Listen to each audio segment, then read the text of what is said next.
आध्यात्म की राह, आपने कहा कि आपकी पार्टी आध्यात्म के लिए काम करती है, देश के लिए।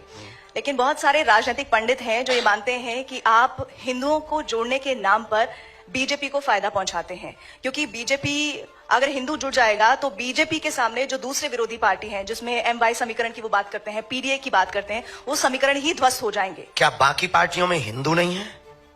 नहीं, बिल्कुल है, लेकिन अगर समीकरण तो की बात टूटने या जुड़ने का कोई मतलब नहीं है। नहीं, लेकिन एक बात तो ये सोचिए ना, जब हिंदू जुड़ जाएगा तो पूरी तरह से वो इंक्लाइन हो जाएगा बीजेपी के लिए, ऐसा राजनीतिक पंडित मानते हैं।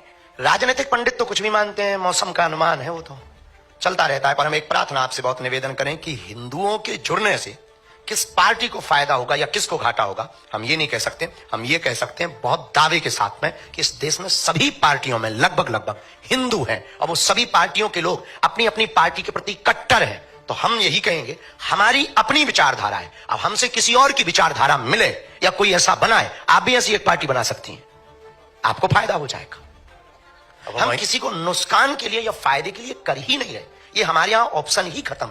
हम सिर्फ और सिर्फ इस देश में हिंदुओं पर हो रहे अत्याचार के लिए उन्हें जगा रहे, सोए हुए हिंदुओं को जगा रहे, घटती हुई हिंदू आबादी को जगा रहे, उन हिंदुओं को जगा रहे जो सेकुलरिज्म के नाम पर बट गए, उन हिंदुओं को जगा रहे जो भाषावाद के नाम पर बट गए, उन हिंदुओं को जगा रहे जो क्षेत्रवाद के नाम पर बट गए, उन हिंदुओं को जगा रहे। इस देश में हिंदू है कहां?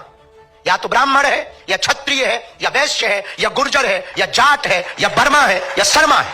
अगर हिंदू होता तो भारत हिंदू राष्ट्र नहीं होता। अगर हिंदू होता तो भारत में हिंदुओं पर कोई उंगली उठाता। अगर हिंदू होता तो क्या श्रद्धा के 35 टुकड़े होते? हिंदू होता तो क्या कन्हैया लाल दर्जी का मर्डर राजस्थान में होता?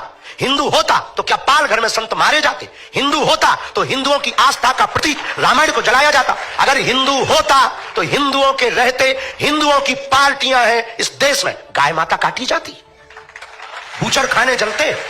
हिंदू होता तो क्या बांग्लादेशी हिंदुओं का दर्द नहीं दिखाई देता? क्या उन्हें वापस नहीं बुला लेता? आज इजराइल क्यों लड़ रहा है? क्योंकि वो अपनी कम्युनिटी को बचाना चाहता है, क्योंकि वो यहूदियों को बचाना चाहता है, और वो 8-8 लाख यहूदियों को एरोप्लेन से ला करके अपने देश में सुरक्षित रखता है। क्या इस देश में रहने वाली हिंदू बांग्लादेशी हिंदुओं को नहीं स्वीकार कर सकते? हिंदू है कहां? हमें तो आप पर भी आता है तरस के, आप हो भी कि नहीं। खुद पर तरस आता है कि हम हिंदू हैं कि नहीं। ये दर्द है हमारा। हम 150 करोड़ हिंदुओं की लड़ाई लड़ रहे हैं, अपनी लड़ाई नहीं है। हमें मिलता क्या है? हम कथा करें, बहुत अच्छा है, विवादों से मिलेगा क्या? 10 लोग गालियां देते, 20 लोग उल्टा सीधा बोलते, रोज हमारे नाम से 20 वीडियो डाले जाते, हमारे नाम से रोज मुहिम चलाई जाती, मारने की धमकियां दी जाती, हमारे परिवार का निकलना मुश्किल है, माता बाहर नहीं निकल सकती, तरह तरह के पत्थर फेंकते हैं लोग। हमने बिगाड़ा क्या है? ये यहां कोई चुनाव है या बीजेपी यहां खड़ी होने वाली? अभी तो नहीं है यूपी में चुनाव, पर हम यात्रा कर रहे हैं, इस साल कर रहे हैं। किसके लिए कर रहे हैं? हम आंदोलन नहीं, आंदोलित करना चाहते हैं देश को। आज नहीं कल पछताओगे। अगर आज नहीं तुम समझे तो कल पछताओगे। बांग्लादेश में भी हिंदू समृद्ध था, वहां भी पत्रकार थे, वहां भी पुलिस थे, वहां भी आईटी सेल के लोग थे, पर एक एक करके बेटियों को रस्सियों में जकड़कर सड़कों पर लाया गया और नग्न किया गया, मकान जलाए गए, पत्रकारिता धरी रह गई, पुलिसवादी धरी रह गई, धन धरा रह गया, कोई नहीं बचा।